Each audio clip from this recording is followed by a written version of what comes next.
కాంగ్రెస్ అవలంబిస్తున్నటువంటి ఈ డైవర్షన్ పాలిటిక్స్కి సంబంధించి మరింత అప్డేట్స్ మా ప్రతినిధి సామాన్ అడిగి తెలుసుకుందాం. ఖమ్మం నుంచి సామా, చెప్పండి. రైతులకు నీళ్ళు ఇవ్వడంలో అలసత్వం, రైతులకు రుణమాఫీ చేయడంలో అలసత్వం, రైతులకు ఇచ్చిన హామీలో ప్రతి ఒక్కటి కూడా నెరవేర్చడంలో అలసత్వం, అధికారుల్లో అలసత్వం, సొంత పార్టీ నేతల్లో కూడా ఒక అసహనం వ్యక్తమవుతోంది. అంటే ఇచ్చిన మాటను మేము నిలుపుకోకపోతే గ్రామాల్లో తిరగలేని పరిస్థితి మాకు నెలకొంది. ఓన్లీ 8 monthsలో ఇలాంటి దారుణమైన సిచ్యువేషన్ మేము ఫేస్ చేస్తామని చెప్పేసి అనుకోవడం లేదంటూ సొంత పార్టీ నేతలే కూడా ఇవాళ విస్మయం వ్యక్తం చేస్తున్న పరిస్థితి కనిపిస్తుంది. మీ దగ్గర ఉన్న సమాచారం ఏంటి?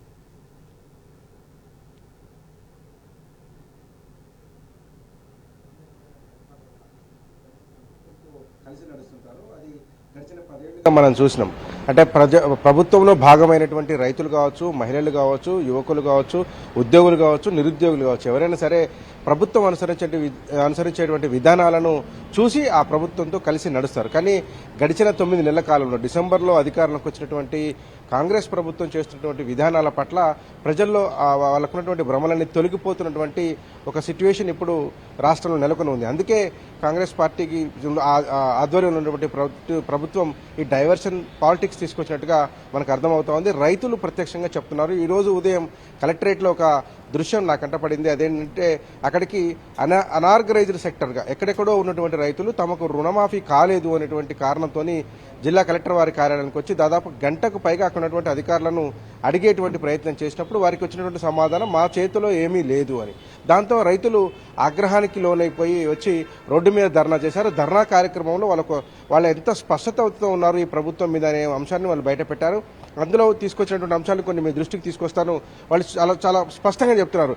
హరీష్ రావు క్యాంపు కార్యాలయం మీద జరిగినటువంటి దాడి ఖచ్చితంగా ఇది డైవర్షన్ పాలిటిక్స్ అని ఖమ్మం జిల్లా రైతాంగం ఈరోజు లైవ్లో టీ న్యూస్తో మాట్లాడినటువంటి పరిస్థితి. ఎందుకంటే రైతుల పక్షాన ఆయన ప్రశ్నిస్తున్నారు, రైతుల పక్షాన బీఆర్ఎస్ ప్రశ్నిస్తుంది, అటు కేటీఆర్ ప్రశ్నిస్తున్నారు. క్షేత్రస్థాయిలో ఉన్నటువంటి నాయకత్వం కూడా సమాయత్తం అవుతున్నటువంటి నేపథ్యం కనపడతా ఉంది. కాబట్టి ఈ డైవర్షన్ పాలిటిక్స్ చేస్తున్నారు. రాజకీయ కోణం ఉంటే మీరు రాజకీయంగా చూసుకోండి, రైతులతో ఆడుకోవద్దు అని చేతులెక్కి ఖమ్మం జిల్లా అన్నదాతలు ఈరోజు టీ న్యూస్ లైవ్లో దండం పెట్టి చెప్పినటువంటి పరిస్థితి కనపడుతుంది. మరొక పక్క ఇంకొంతమంది రైతులు చెప్తున్నారు, మేము కాంగ్రెస్ పార్టీకి సంబంధించినటువంటి రైతులము, కుటుంబాలు మా కాంగ్రెస్ కుటుంబాలు, కానీ ఇప్పటి వరకు మాకు రుణమాఫీ జరగలేదు.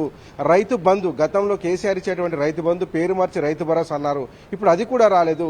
ఏం చేయాలని రోడ్డు మీదకి వచ్చామని చెప్పి రైతులు చెప్తున్నారు.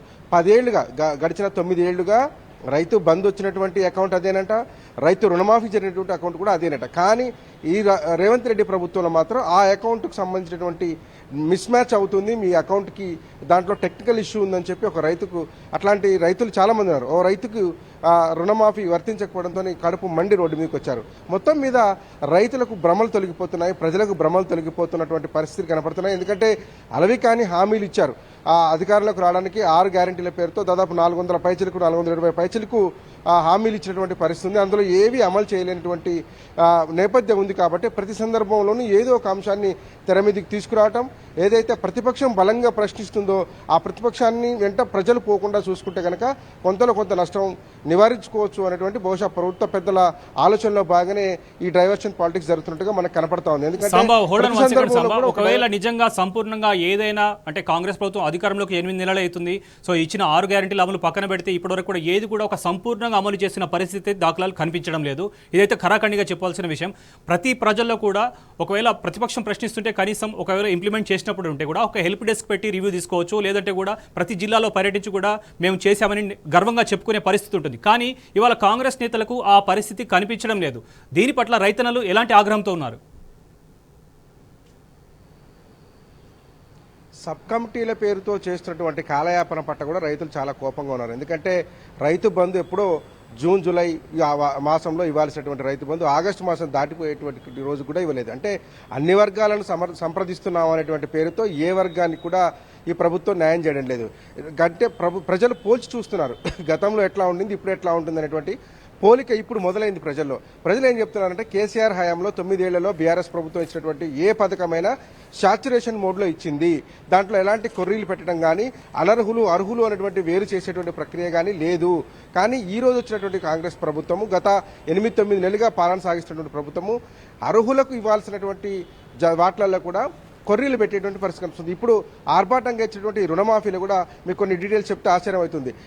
ప్రకటనలో మాత్రం 200 మంది రైతుల పేర్లు ఉంటాయి. కానీ టెక్నికల్ అంశాలలో మొదలు పెడితే అందులో 4కో 5కో స్ట్రైట్ అవే మెసేజ్లు వచ్చి రుణమాఫీ జరిగినటువంటి పరిస్థితి. మిగిలిన వాళ్ళకి జరగలేదు. కళ్యాణ లక్ష్మి లాంటి ఒక గొప్ప పథకం ఇప్పుడు అమల్లో లేదు.